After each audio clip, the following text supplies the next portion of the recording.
If you guys need any Ultimate Team coins, make sure you check out igvault.com. Their link is down in the description. They're fast, cheap and reliable, and if you use my new promo code REMAHW, you will get entered into a 1 million coin foot giveaway, as well as getting 8% off your order. FIFA 22 is a game that is quite well received by a lot of the community. I've seen quite a few people say it's the best FIFA game we've had since FIFA 17. Now, I'm sure you're all aware that the FIFA community is quite reactionary. Like, I've had a habit of doing this in the past myself, where a new game comes out, we say it's very good, and then after a couple of months we say it's terrible. In all fairness, a lot of this is down to EA Sports, because they'll release a new game and people will be like, you know what, this is actually quite promising, and then they'll update it and keep releasing patches, and it gets worse and worse. Now, I will say this, by this time last year with FIFA 21, I was already bored at this point. I didn't really like the game and I had already started to drift away from it. And to be completely honest with you guys, I've played nearly 600 games of FIFA 22. A lot of you guys might think that's a bit excessive and you'll tell me to touch grass in the comments, but what I'm trying to say is, you know, I'm not really drifting away from this game. I'm really enjoying it. In a very strange way, guys, the fact that there is low thresholds for each competition, such as Division Rivals where you only have to get 7 wins, or Foot Champions where you can only get, where you only have to get 8 wins to get good rewards,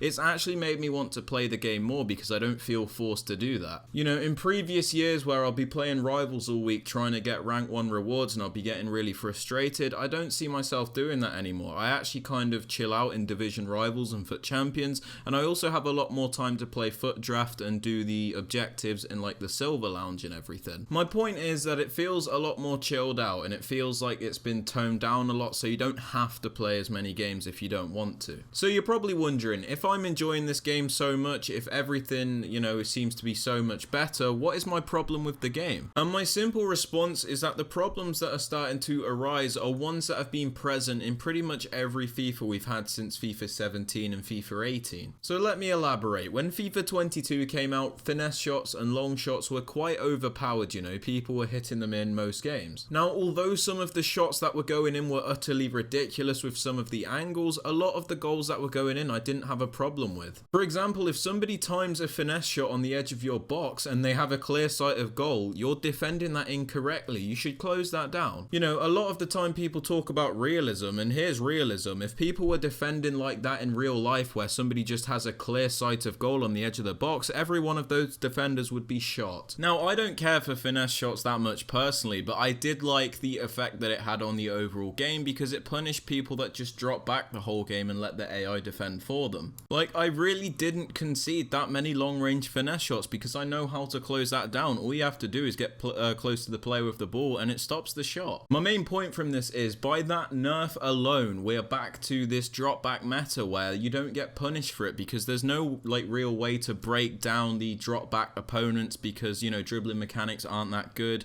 passing is not the best, and you've got really nothing to counter that with. So, if you're removing these long shots as a way to counter the drop back opponents, you have to add a new way to counter that as well. Because what this does is it creates a massive imbalance between defense and attack, where it's extremely easy to drop back and defend, but it's harder to break that down and actually score. Now, does this problem sound familiar? It probably should do, because this is what we've had for many years now. And because of the finesse shots, this wasn't that much of an issue at the start of FIFA 22, but since they've removed that, it's becoming more and more of an issue. On top of this, they've also slowly but surely seemed to have ruined the goalkeepers in many ways. Now, don't get me wrong, the goalkeepers at the start of the game were saving far too many shots, especially ones that should be flying in the top corner. But at the same time, they were also saving shots that they should be saving. We're talking about ones that are in the middle of the goal or ones that they can easily reach. And now, after all these updates, it seems to have made it so the keepers don't save the shots that they should save, but they save the ones that they shouldn't save. Does that make any sense? Basically, it kind of just feels like a luck of the draw when it comes to shooting, because keepers don't save the shots they should, but they save the ones that they shouldn't. So it kind of just messes you up a little bit. This also unfortunately reduces the amount of players that people use in game, because when the goalkeepers were consistent and made a lot of saves, you needed those players that had high shot power, high finishing, and yes, they might have been a little bit clunkier, we're talking like Lukaku, but they would finish the ball like a striker should.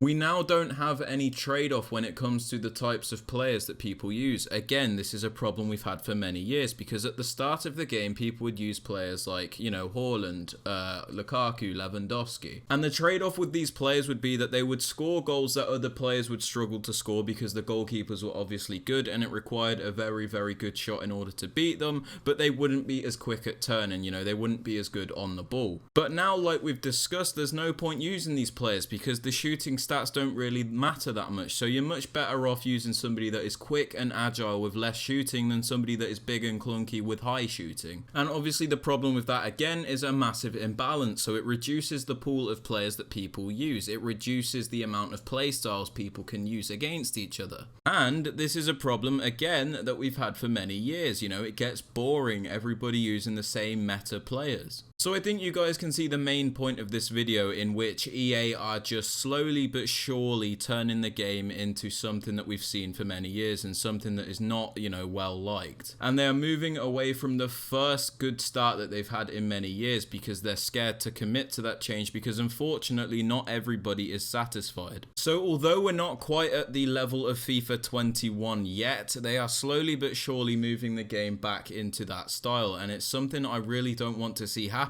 because this game feels fresh. And the reason a lot of the player base are enjoying the game despite this is because you're not pressured to win games that much anymore. You know, you only have to get 7 wins in Rivals, you can't relegate yourself, and when it comes to FUT Champs, like I've said, you can lose over half your games and still get a Team of the Week pack. So a lot of people are kind of ignoring these issues, or they're not bothered about it, because when you lose a game, you're not focusing on it that much because it really doesn't matter. But I can assure you, as somebody that is analysing the gameplay of FIFA 22, despite a win or a loss, I can definitely say that the game is slowly but surely moving back into, you know, FIFA 21, but we just don't care that much because obviously you don't need to win that many games anymore. Like, that's just the truth. And lastly, I'd just like to say that I think my main problem is going to arise with this game with the lack of content, especially when it comes to objectives. At this point in time, it doesn't feel like there's any long-term grind. There's no like real milestone objectives. Like, yeah, I know there's 90 games in Rivals for a couple of 100k packs,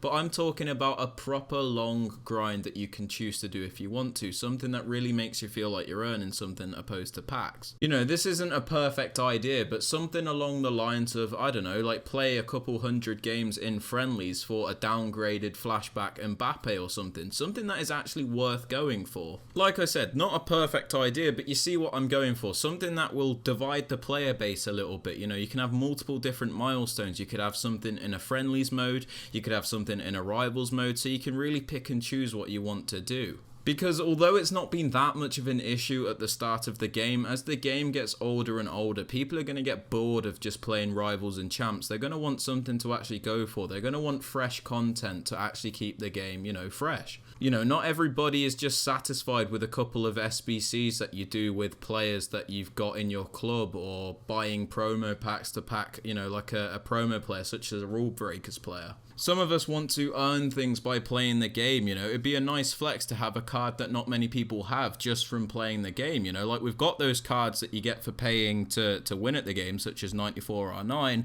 Why can't we have those cards that you can flex just by saying you've played the game quite a lot, you know? What I mean by this is, like, when you come up against 94R9, you're like, oh crap, this person's paid a lot of money to get this card.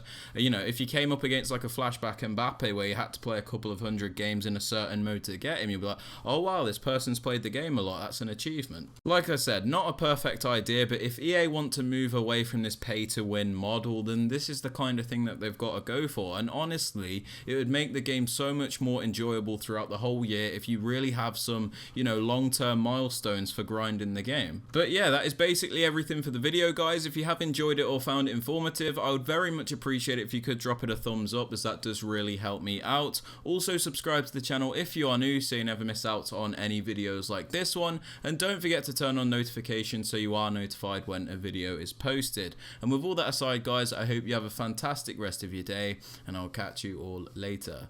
Peace.